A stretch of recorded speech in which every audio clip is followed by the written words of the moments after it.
এরপরে সড়ক থেকে নরকে চলে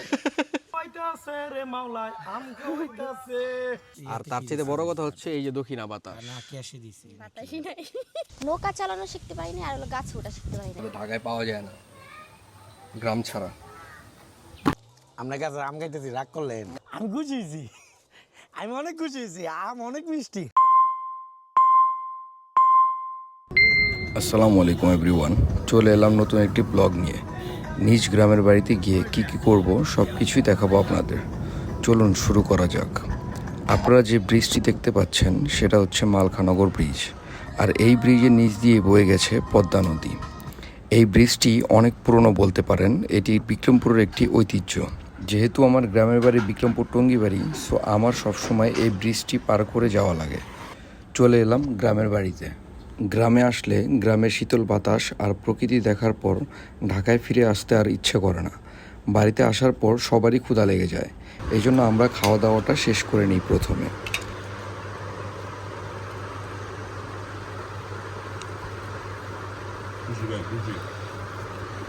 এই যে ঝুড়িটা করছিস দোস্ত, এই ঝুড়ির কালার গোলাপি কে লেগা আমার একটু কত বন্ধু তোর ভাবি করছে। খাওয়া দাওয়া শেষ করে একটু মজা করে বেরিয়ে পড়ি যে উদ্দেশ্যে এসেছি সেই উদ্দেশ্য সফল করতে। মূলত গ্রামে আসা হয় না তেমন, আম কাঁঠাল যখন হয় তখনই আসা হয় ফ্যামিলি বা ফ্রেন্ডস নিয়ে।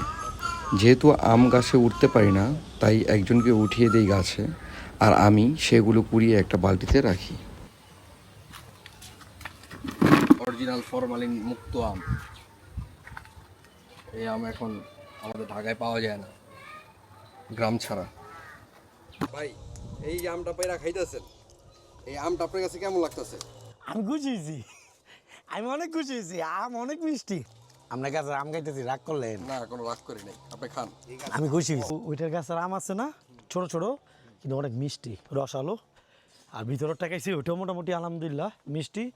আর ওইটা লাল, কিন্তু ভিতরে আবার একটু হালকা পাইনছা পাইনছা মামা, বুঝছস, যার জন্য খুশি হইতে পারি নাই। এই যে এটা খামো এখন, এটা খুশি হবো।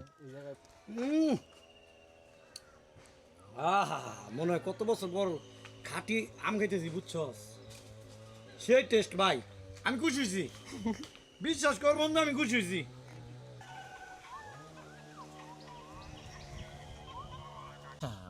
আজকে প্রায় অনেক বছর পরে, অনেক বছর পর বলতে ভুল হবে, 1 বছর পরে আসলাম। এই যে গাছ, এটা হচ্ছে আম গাছ। এই আম গাছ থেকে এই মাত্র আম পেরে, কাঁচা আম পেরে এখন হচ্ছে আমরা ভর্তা বানায় খাইতেছি। এটা হচ্ছে লাইভ আম ভর্তা। আর এই আম ভর্তার প্রসেসিং করতেছে হচ্ছে আমার ওয়াইফ। সে কাটাকাটি ভালো করতে পারে, কারণ ও অস্ত্র ব্যবসায়ী তো, আর ওর কাছে অনেক অস্ত্র হাতিয়ার আছে জামাই মারার জন্য, তো এইগুলো আবার ভালো পারে। আর তার চেয়ে বড় কথা হচ্ছে এই যে দক্ষিণা বাতাস,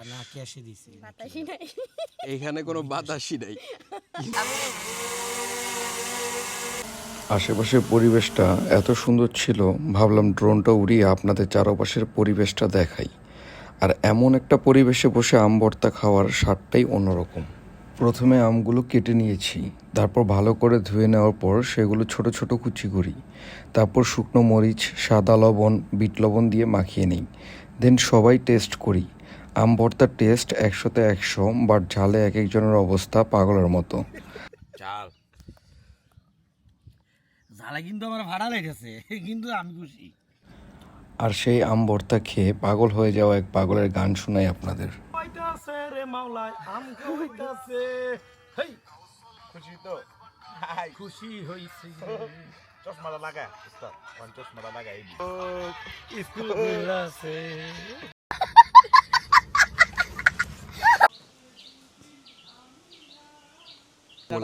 আপনারা দেখতেছেন এই গর্তগুলা, এখানে কিন্তু ভয়ানক সাপ থাকে।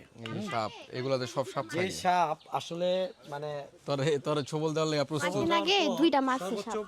15 থেকে 20 মিনিট মানুষ মানে আপনার জীবিত থাকে। এরপরে সড়ক থেকে নরকে চলে যায়।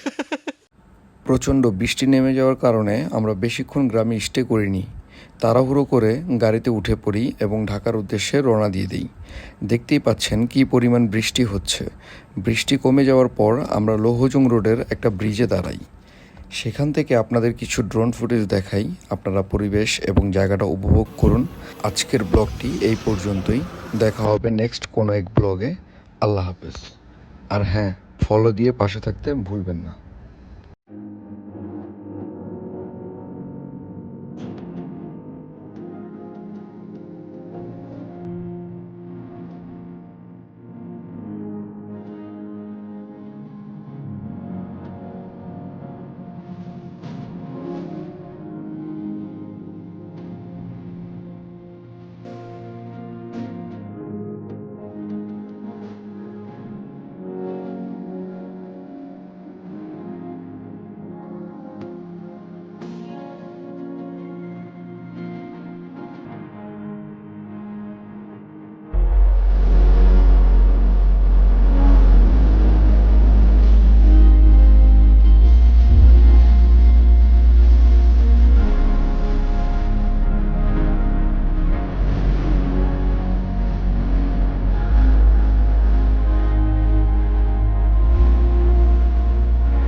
মামা আমি অনেক খুশি।